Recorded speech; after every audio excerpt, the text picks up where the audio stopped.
Assalamualaikum warahmatullahi wabarakatuh. Halo teman-teman, apa kabar kalian hari ini?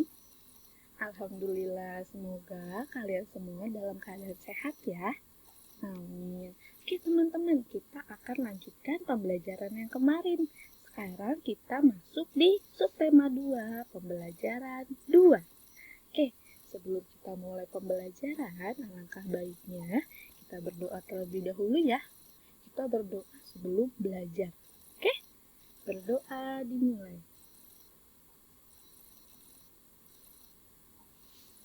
Amin. Oke teman-teman, kita masuk ke pembelajaran. Tapi sebelumnya, Miss mau ingat kembali nih. Kemarin kita sudah belajar tentang faktor yang mempengaruhi pernafasan manusia. Ada berapa teman-teman? Ada 2, yaitu faktor fisik dan ada faktor emosi. Kemudian kemarin juga kalian sudah belajar dari teks tentang gangguan pernafasan. Kemarin kita baru belajar ada 2 ya gangguan pernafasannya ya. Ada penyakit influenza dan juga ada asma. Dan hari ini Miss akan menjelaskan lagi macam-macam gangguan pernafasan. Perhatikan baik-baik ya. Oke, macam-macam gangguan pernafasan. Yang pertama itu adalah influenza atau kalian bisa sebut sebagai flu. Influenza adalah penyakit menular melalui cairan yang keluar dari hidung atau mulut penderita flu ketika batuk atau bersin. Gejalanya yang pertama yaitu demam. Yang kedua, sakit kepala. Kemudian dia juga akan mengalami sakit tenggorokan. Hidung tersumbat dan mengeluarkan cairan atau kalian bisa sebut sebagai pilek. Kemudian terakhir yaitu batuk. Nah, teman-teman, influenza itu disebabkan oleh faktor lingkungan. Misalnya, di daerah kalian itu sedang banyak yang terkena flu atau karena adanya perubahan cuaca. Nah, oleh karena itu, misalnya kalian nih lagi flu, teman-teman. Flu ini menular melalui udara dari satu orang ke orang yang lain. Flu ini tuh gampang sekali menularnya. Kenapa? Misal ya, teman-teman, misalnya kalian sedang flu, kemudian kalian bersin, dan bersinnya itu sembarangan kena ke orang lain, maka orang yang terkena bersin kamu itu akan tertular flu-nya. Makanya teman-teman, kalau misalnya nanti kamu lagi flu atau ada orang yang lagi flu, kamu beritahu kalau lagi bersin atau lagi batuk harus ditutup dengan mulut, sapu tangan atau tisu. Tetapi setelah kalian menutup dengan tangan, jangan lupa kalian cuci tangan ya, karena dari tangan ini nanti kalian lupa cuci tangan, kalian pegang teman kalian atau pegang benda, kemudian benda yang kalian pegang ini dipegang oleh orang lain, dan orang lain tersebut lupa untuk mencuci tangan, dan dia memegang daerah mukanya atau daerah hidungnya, akhirnya flu kalian itu tertular. Kemudian yang kedua kemarin apa? Asma. Asma adalah peradangan yang terjadi pada saluran pernafasan dengan ditandai gejala bervariasi dan berulang berupa penyumbatan saluran pernapasan. Gejala umumnya yaitu batuk, sesak nafas, dan dada terasa berat. Nah, teman-teman, penyumbatan pada asma ini dapat dipicu oleh beberapa rangsangan seperti serbuk sari, debu, bulu binatang, udara dingin, dan olahraga. Teman-teman, asma ini bisa muncul karena 2 faktor.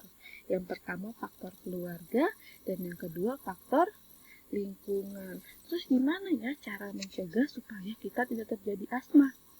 Oke, contohnya kalian ini punya asma misalnya, atau ada teman kalian yang memiliki asma karena faktor lingkungan. Biasanya teman kalian ini asmanya bisa muncul, bisa kambuh kembali karena dia olahraga atau aktivitas yang berlebih. Maka yang harus cegah adalah sebelum kalian olahraga, kalian harus meminum obat dari resep dokter terlebih dahulu agar ketika olahraga itu akan mencegah terjadinya asma. Kemudian ada lagi teman-teman, selain gangguan pernapasan influenza dan asma, Oke, yang pertama ada bronkitis. Kedua, tuberkulosis paru-paru. Kemudian ada pneumonia. Kemudian yang keempat ada flu burung. Apa sih Miss bronkitis itu? Terus gejalanya apa? Oke, Miss jelaskan. Bronkitis adalah penyakit peradangan pada lapisan cabang tenggorokan. Gejalanya yaitu batuk berdahak, demam ringan, dan cepat lelah. Nah, teman-teman, bronkitis itu penyebabnya itu karena alergi, karena bakteri jamur, karena virus, dan juga karena zat-zat kimia. Kemudian yang kedua, tuberkulosis paru-paru. Tuberkulosis paru-paru adalah penyakit infeksi pada paru-paru yang disebabkan oleh bakteri. Gejalanya yaitu seperti batuk berdahak yang disertai dengan darah, kemudian nyeri di bagian dada, dan sering mengalami demam saat petang hari. Ketiga, pneumonia. Pneumonia adalah penyakit peradangan pada paru-paru, terutama itu ada di bagian alveolus. Nah, gejalanya ini adalah sulit bernafas, batuk disertai darah, dan dada terasa sakit. Nah, pneumonia ini penyebabnya adalah karena virus, bakteri, dan juga jamur. Kemudian yang terakhir itu adalah flu burung. Kalian sering mendengar ya, flu burung. Penyebab flu burung ini karena adanya virus H5N1. Apa sih Miss flu burung itu? Flu burung itu adalah penyakit berbahaya dan dapat menular yang disebabkan oleh virus yang menyerang unggas. Terus gejalanya apa teman-teman? Gejalanya itu demam, sakit kepala, batuk hidung berair, dan tenggorokan terasa sakit. Oke teman-teman, kita udah belajar gangguan pernafasan. Ada 6 ya. Ada asma, influenza, bronkitis, tuberkulosis, pneumonia, dan juga flu burung. Sekarang kita masuk ke halaman 45. Menjelaskan isi teks berdasarkan kata kunci. Kalau lihat halaman 45 ya. Oke, kata kunci merupakan kata yang mewakili informasi penting dari sebuah bacaan.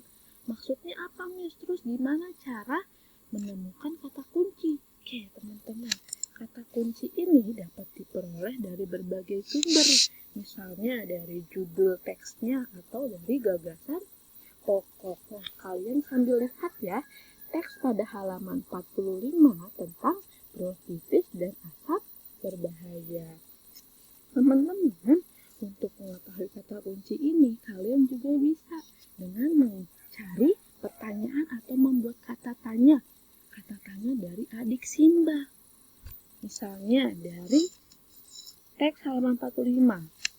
Pertanyaannya adalah, apa jenis gangguan pernapasan yang disebabkan pencemaran udara? Oke, kalian baca.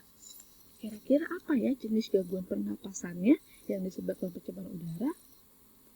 Jawabannya adalah bronkitis. Nah, teman-teman, bronkitis ini itu bisa sebagai kata kunci. Kenapa? Karena dia termasuk judul. Ya, diperoleh dari judul. Setelah kalian menemukan kata kunci, kemudian kalian itu harus mencari informasi penting dari kata kunci tersebut yang ada pada teks. Misalnya, bronkitis. Kata kuncinya bronkitis ya. Kemudian berarti informasinya apa? Kita jelaskan bronkitis itu apa ya?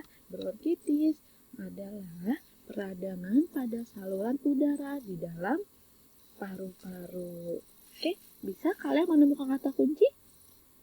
Jika bisa, kalian jangan lupa dikerjakan ya. Pertanyaannya halaman 45. Kemudian kata kunci ini kalian tulis di tabel halaman 46. Oke, sudah ditulis? Jika sudah, kita lanjutkan. Oke, teman-teman, kalian suka nari atau tidak?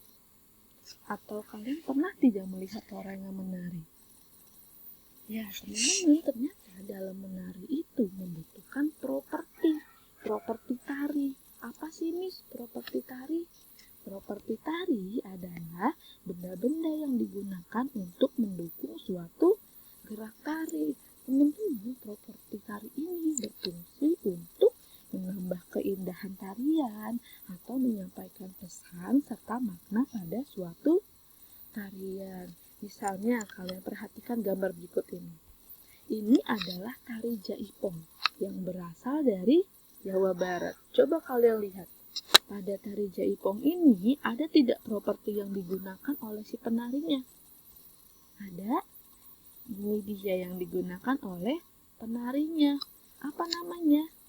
Selendang. Berarti tari jaipong properti yang digunakan adalah selendang. Kemudian selanjutnya kalian lihat lagi teman-teman. Gambar berikut ini, perhatikan ya. Tari payung berasal dari Sumatera Barat. Propertinya apa teman-teman yang digunakan sama penari? Iya, benar sekali. Nih ya, yang warna-warni nih yang dipegang penarinya. Apa namanya? Payung. Berarti tari payung, properti yang digunakan adalah payung. Oke, sampai di sini teman-teman sudah paham? Alhamdulillah, jika sudah paham, kalian jangan lupa kerjakan Ayo Berlatih halaman 48 dan 49 ya. Setelah dikerjakan, jangan lupa mengirimkan tugasnya ke Miss. Oke, Miss tunggu ya. Terima kasih teman-teman untuk hari ini. Semoga pembelajaran hari ini bermanfaat ya. Oke, Miss tutup. Wassalamualaikum warahmatullahi wabarakatuh. Sampai jumpa. Semangat teman-teman.